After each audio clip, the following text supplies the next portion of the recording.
Hey, welcome again back to the Build It Basement. Today we're going to be doing our belting on a Voron 0.1. But first, I got a modification I made based on a sub's comment. So let's take a look at that real quick.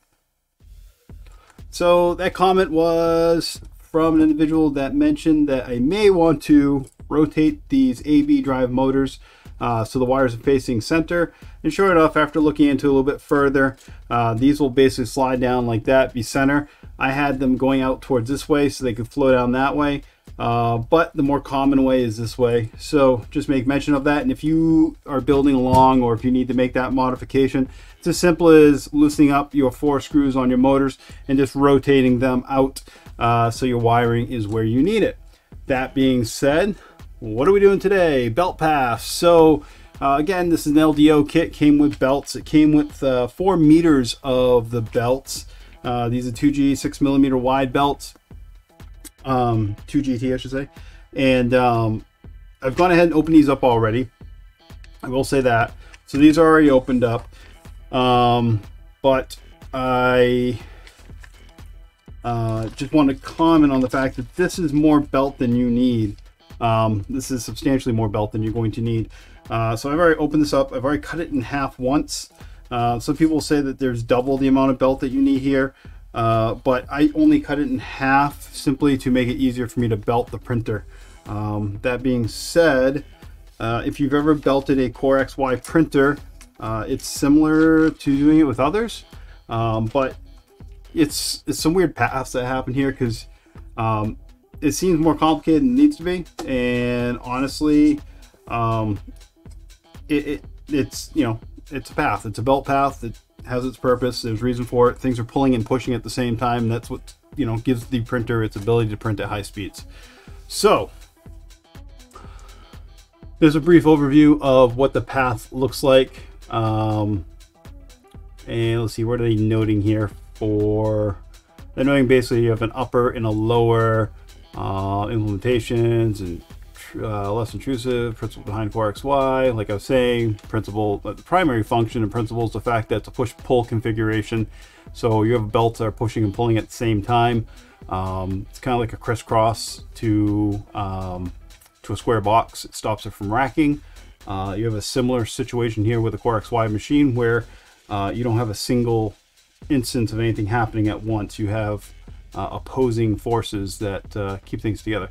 So that being said, let's see here, equal tension, tensioning up the belts. That's gonna be something that happen down the road once we have the belts all in there. That's also part of the final tuning of the whole thing. I will say this, that a lot of people over tighten their belts, and there's only 2 things that that leads to. One is deformation of the parts that the belts are riding on, and wearing out the belts quicker than they need to be. Belts do not need to be very tight. Matter of fact, they only need to be tight enough so they don't have any slap or slack in them. So when things move, they're not, you know, there's not a jerk motion on those. So first things first is some X carriage work. It looks like we're going to be putting a couple of heat certs in there. They're also showing us where our Maker Beam XL nuts, which are just elongated nuts that are going to actually clamp our belts into place. Since don't tighten. Let's see here. So let's go ahead and get that started right now. I'm going to set the printer aside first. And actually we'll go over to this camera right here. And got that piece. We got those. We got our heat certs. Actually, better for you guys right there. And by the looks of things, that guy's going to be like that. Let's bring that a little bit closer. It's a little blurry. You know what? Let's see if we can't get a little bit better than that. There we go. We're going to be putting in right here and right here. So let's set those in place.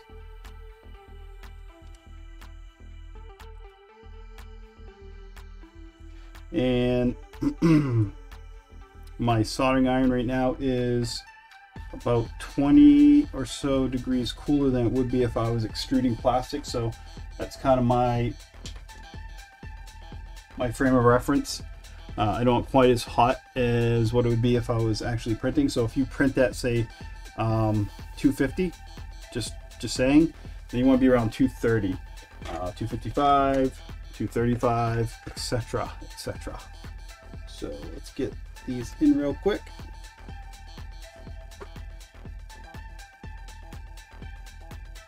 By real quick, I mean slow and steady.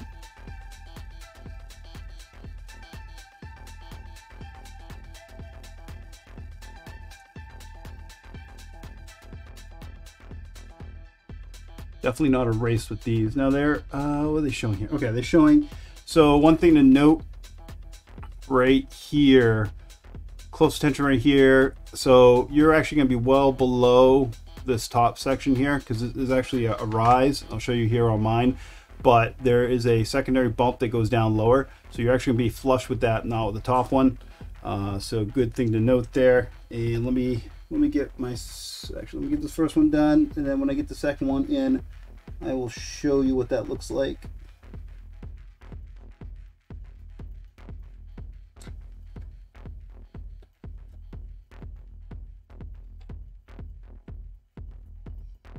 Okay. So it's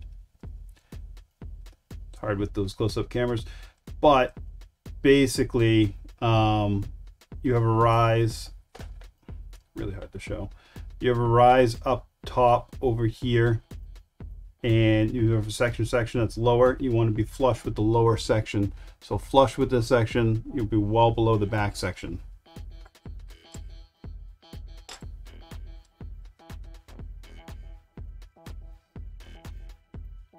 Another thing to note on these when you're doing them, you are awful close to the back wall on this. So make sure you are going straight up and down. It does give you a good little place to kind of keep track of where you are. Make sure you're nice and vertical on that. So you have that going for you.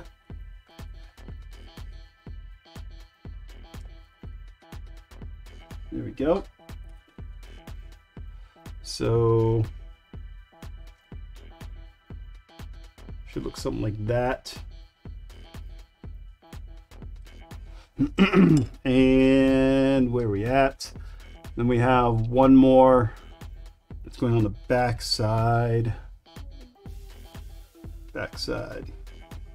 Okay, yep, by back side we're talking about, let's see, we're just working on this side right here. There's our angled top, and we're talking about this back, this flush side, the exact opposite side that we were putting the other ones in. We have this right here. So that's gonna go right there. And this one's a little bit hard to hold flush, so I'm gonna apply pressure down on this while I'm holding it, just so I can kind of hold it flat while I'm trying to hold this at 90 degrees.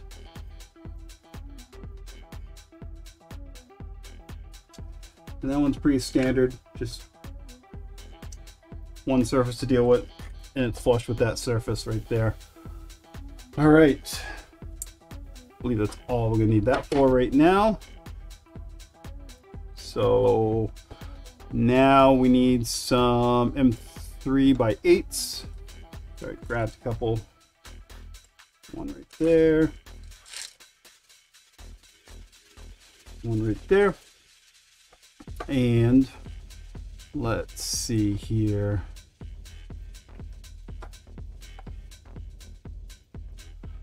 That zoom working a little better. There we go. Whoop. Make a mistake. All right, so we have that. Camera's wobbly. I apologize for that. Should fix itself here in a second. So these two screws are gonna go on the back side like that, and like that, and those are gonna hold the Maker Beam XL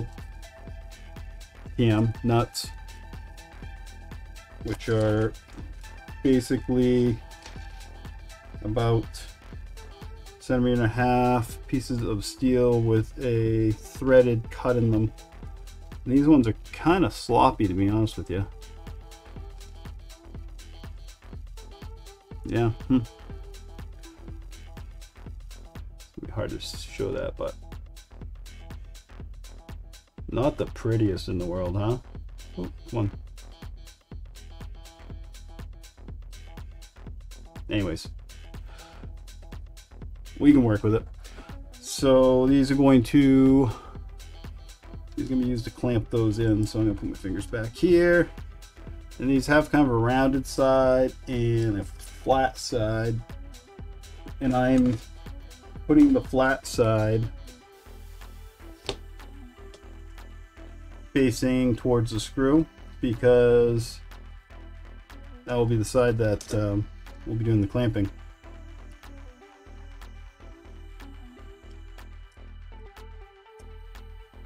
And just like any other mechanical connection, the more surface area you have, the better. So let's keep it flat.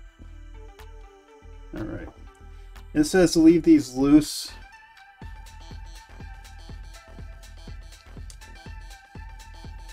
But I did go ahead and tighten them in all the way. And I'm just going to loosen them back up because, again, these things are awful dirty looking. And there's probably some metal fragments in there, but there they are, they're back in. All right. Now, do not tighten the belt threaded in part in the next step. Now the fun stuff, the A-belt. The A-belt, the A-belt, the A-belt. Let's hope we get this right on the first try. No guarantees, but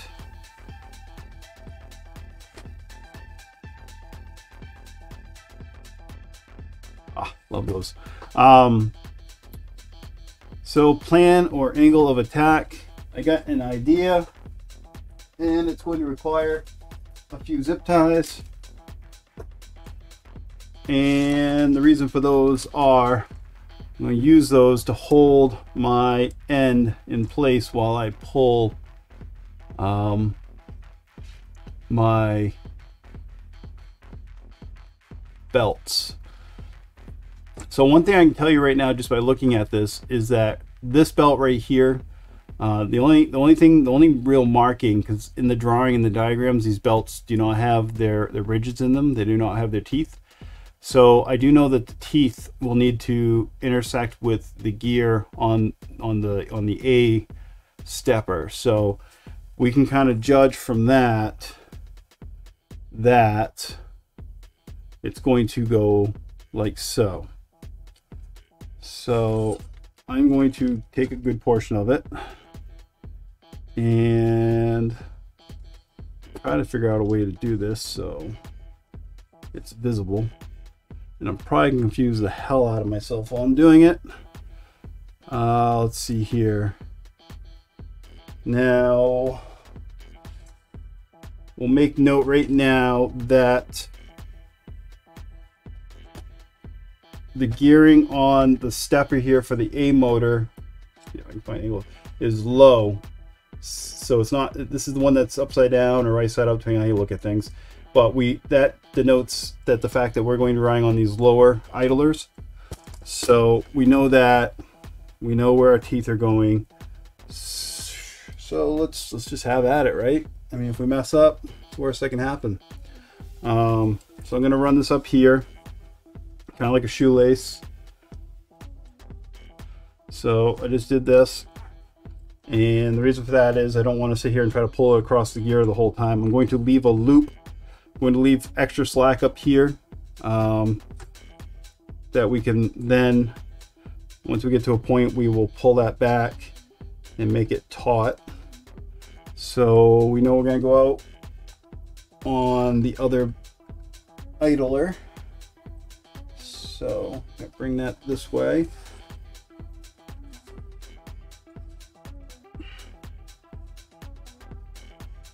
And I'm going to run this, let's see here.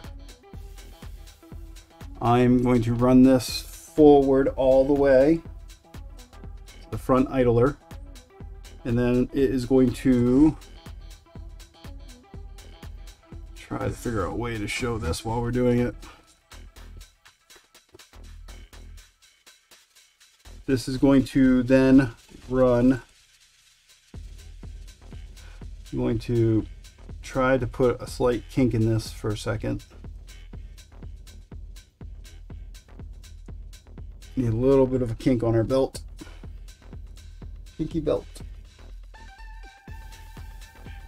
And I'm going to use one of my zip ties to help guide that through that way. And I'm going to then use, now we'll see if we can leave that the way it is right there. At this point, I'm going to pull this because that should be plenty right there, more than enough that we'll need. So I'm going to pull back that. I'm going to tighten it. Now I'm going to actually run it around the gear on the stepper. I can show that. But at this point, on there, we're now looped around the stepper in there. Okay, and then this is going to run along the whole back side. We're going to maintain it on the lower portion. Okay, and kind of losing where I am here. Now we're going to bring this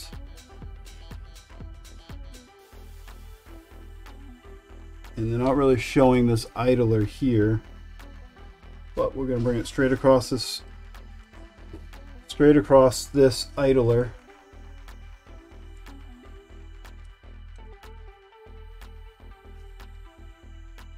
Like so. And that feels about right to me. Just gonna do this.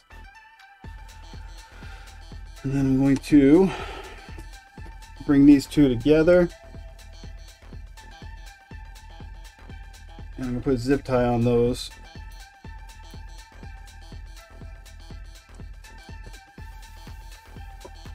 And so I don't poke myself in the eye, I'm just going to put that back.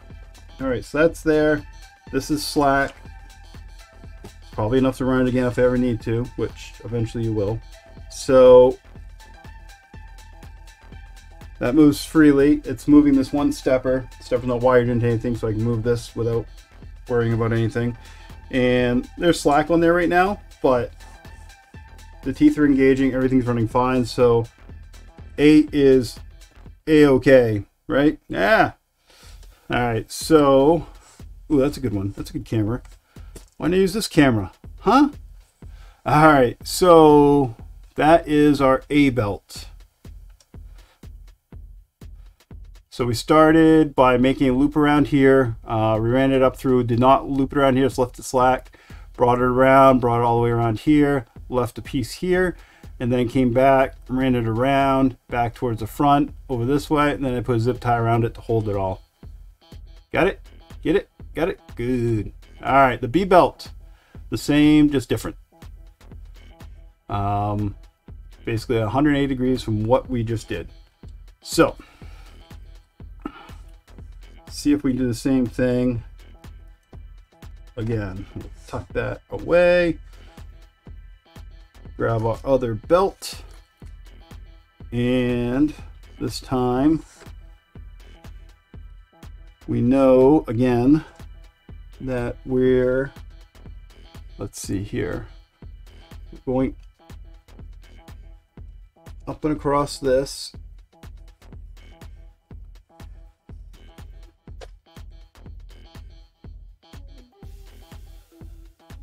And this time we're going to use the upper idlers to do what we got to do.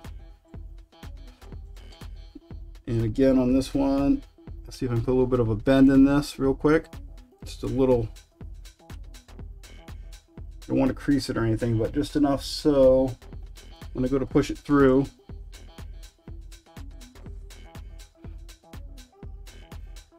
again I'm going to use a zip tie here to kind of try to angle it through the way I need it.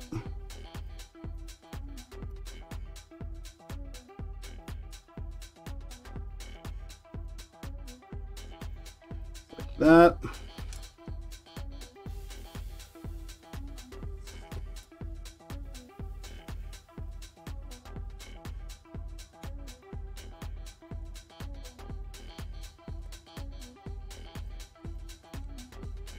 What did I do? Oh.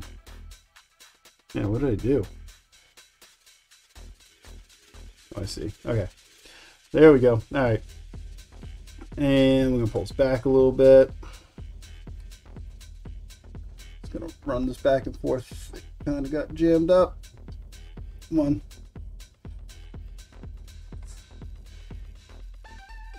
Sometimes I just got to move it so I can see what I'm doing. I apologize. It's be hard to hit angles.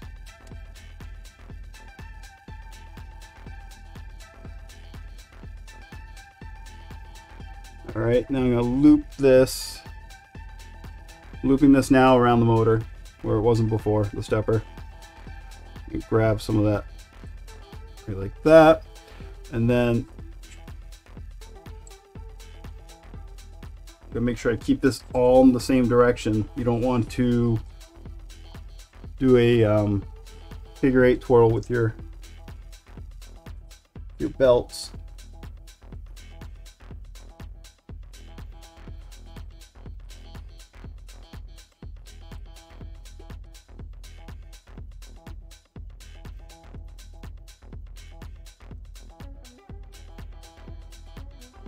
And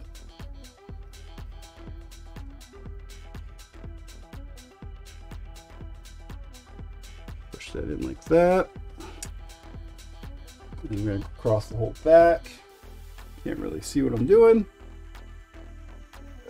Trust you guys will somehow magically yell at me if I'm doing it wrong. And I'm going to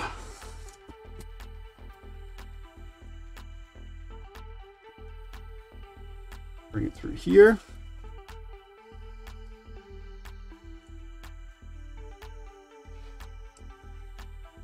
So I have that.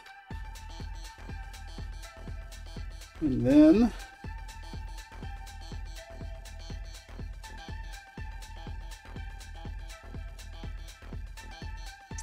gonna throw another zip tie on it. Zip drive. You know what a zip drive is? Leave a comment below. It also means that you're over 40. Or maybe 35. I don't know. Extra points if you can tell me who invented the zip drive. Alright, so there's the backside. Whoop. Backside, backside. There we go. Backside. Alright. And then from the front, this is the left. Our belts. So you can see our path coming forward. There's our front. Belts going out. One high, one low. It's our right hand side. The big thing is just maintaining your path, you know, the level that you're on. They should always be on the same level. And then back again. So at this point, if we go to move this, let me do this. So if we go to move this, and I know it's kind of hard to see, but you can see it. Both of our steppers are moving at the same time, just in opposite directions. And that's exactly what we want to do. That's the opposing forces I was talking about. That's your XY, your Etch-a-Sketch, if you will. So when you move one, you're moving the other the exact opposite. That's what makes a straight line. If you move them both at the same time in the same direction, that makes you a 45-degree angle. In the opposite direction, a 45 the other way, and 90 degrees the other way, front, back. It makes sense. Trust me, it does. All right, so that is that. Now we have all this excess belt.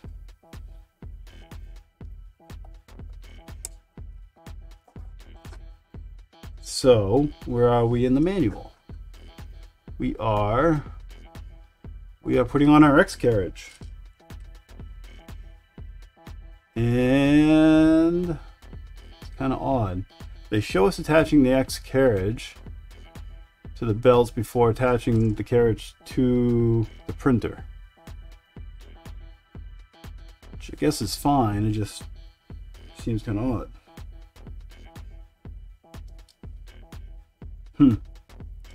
Okay, well, let's see if I get a camera that kind of sort of can show what we're doing. Let's grab this guy and face him way down.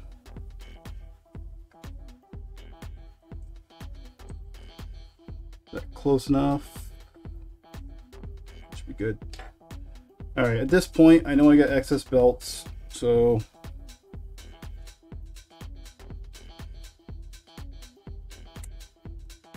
cut that there. I'm gonna cut this one here. Let me just check something real quick. So it goes around there, goes around here, goes around.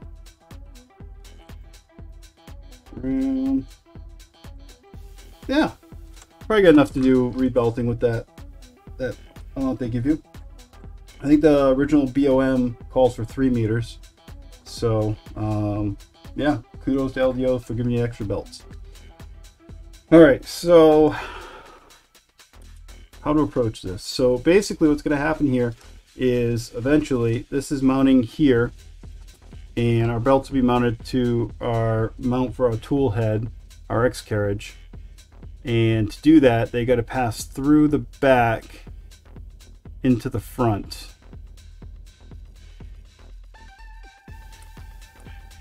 So I guess first things first, these aren't going to go anywhere anyways at this point. I shouldn't be pulling them. And what you're going to wind up with is 2 for each level. So let's see if we can work this out.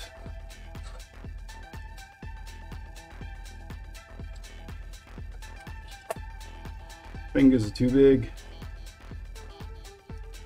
So it's tight. You know what? I know they have put those on there, but I'm gonna take them off for a second because I don't feel like struggling. All right, so again, that's gonna go on like that. So this is the top. So this is going to wind up like this. This other top section is going to go through the same hole, supposedly.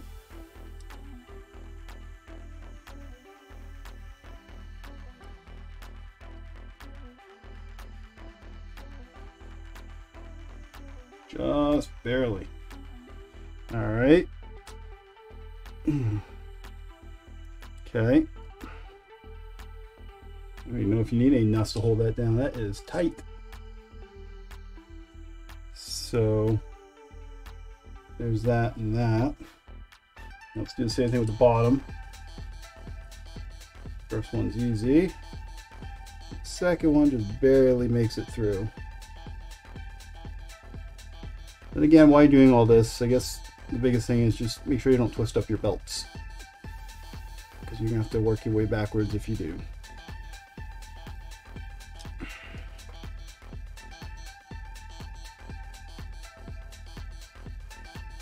Right. And I got ample extra, and I knew I was going to anyhow, but you can buy belt cheap. So even if you wind up not making yourself enough to have extra belts from the bill of material you get from LDO, I wouldn't worry about it. You can buy your own. I think KB3D has them. Big fan of KB3D. So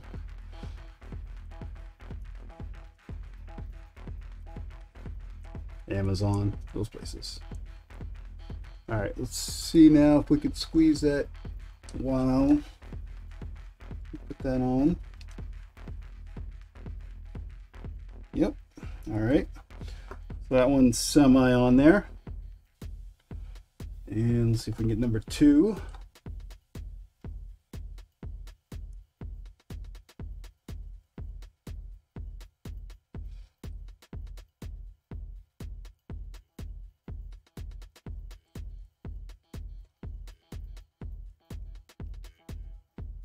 Okay, so those are not tight, but they are too tight for me to pull anything through, so let's, all right, that's good. All right, they're loose enough that I can do that. All right, so let's go ahead now at this point. Let's look at, let's see, we got some M2x6s going on top. And if I had other M2 screws, which I do not, I have plenty of M3s and M4s and M5s and M6s, but I don't have a lot of M2s. I would not use these LDO M2s. I have had a lot of them strip out. So if you are going to do one of these builds, or LDO, if you are listening to this, your M2 screws, I'm not a big fan. And I've tried every M2 X key I have, so I know it's not, 99.9% sure it's not me. All right, so this is a pretty important connection, so I'm going to go ahead and use a little dab of our blue ThreadLocker.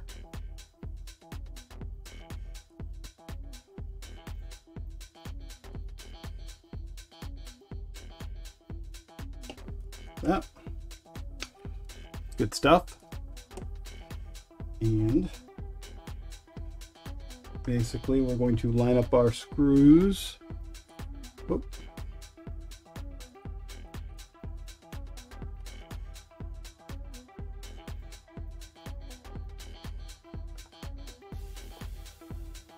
Our carriage in there is one. Again, this is one of those situations where you probably don't want to lock these down too tight.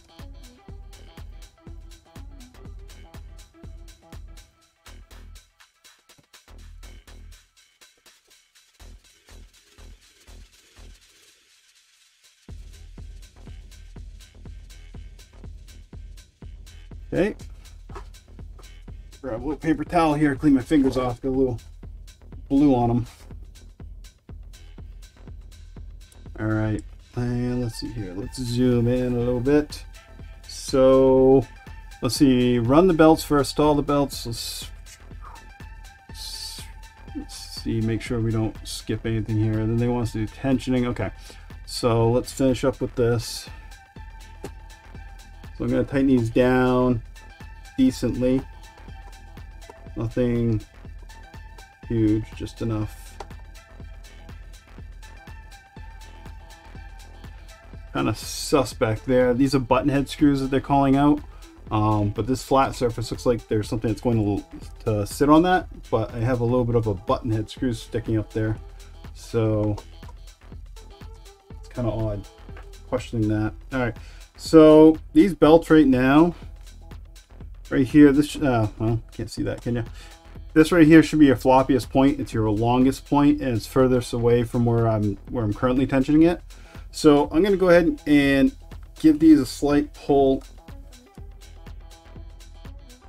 and that right there is pretty damn good. And my tension screws right now are all the way in. I can tension them out, which I'm going to have to.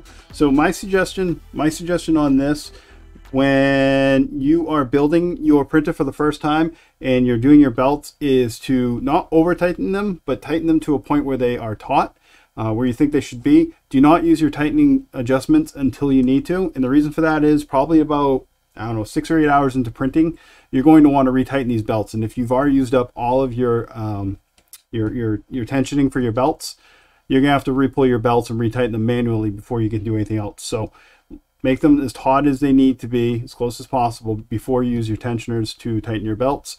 That way, when you do get some printing on there and the belts do extend a little bit, you can then use your actual tensioners to adjust that out.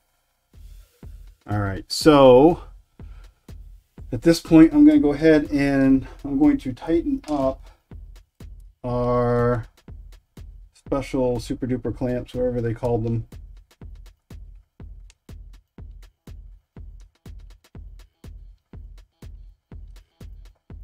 And honestly, these probably don't need to be super duper tight, but we're going to tighten them up pretty decently.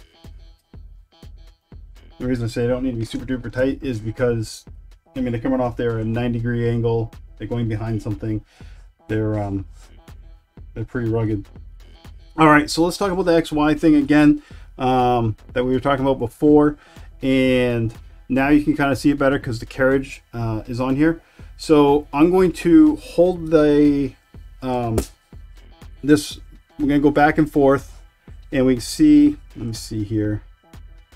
Get myself out of the screen. Look closely at these. So if I move these straight back and forth, they're moving opposing to each other, but at the exact same speed. Now, that being said, if I move this left or right, if I can do it without moving the whole thing, you're going to see they're moving in the same direction. Okay. Now I'm going to push this all the way back. I'm going to push this all the way to the front, or to the right. And now if I pull this forward and move it at the same time, you're going to see one stepper moving a lot, the other stepper barely moving at all. This stepper right here isn't moving. This stepper right here is turning. Go backwards, do the same thing. I'm doing better than I thought I could. And then if I do the opposite, if I come over to here and do the same thing, now you see that this stepper is not moving, but the other one is. And that pretty much, that is the visual of Core XY. That right there is exactly what Core XY stands for. You got two motors working together or opposing each other, but you always have two forces working upon your carriage. So you have a lot less slack, a lot less possibility of something going incorrectly. So everything is always tensioned. So nice. All right, what do we have left with this? Belt tensioning. Okay, so here it says equal belt tension is important to proper function of a Core XY motion system. Even slight differences in the belt tension will result in skewed motion. Due to the small size of the VZero belt path, the required tension may feel higher compared to a larger printer, but is mainly due to short belt runs and belt stiffness. So basically what this is saying is that because there's not a lot of belting happening here, there's not a ton of run. We're not looking, we're not dealing with 300 by 300 or 400 by 400 or 250 by 250 even, where we don't have a lot of slack in these belts because there's not a lot of room in them. It's kind of like having a short section of a string or a hose or something that's semi-rigid, in a long section. It's going to sag in the middle on the longer one, but not so much on the shorter one. So I feel this is probably sufficient as it is right now. They are both equally tensioned, I would say, pretty close to it. And we've gone ahead and we've left these completely screwed in. If I unscrew them, I tension them. But like I said before, that gives us plenty of room to work on that if we need to. Let's see here, and that's it. All right, awesome. We made it through another one. Hey, I'd like to tell you I appreciate you for watching. If you made it through the video and you're at this point in the video, go ahead and hit that subscribe button and that like button. It really helps me out. Gonna hammer out the rest of this printer pretty quick. I think we start on electronics pretty soon here. Got a bunch of other stuff we're working on, so I'll see you next time.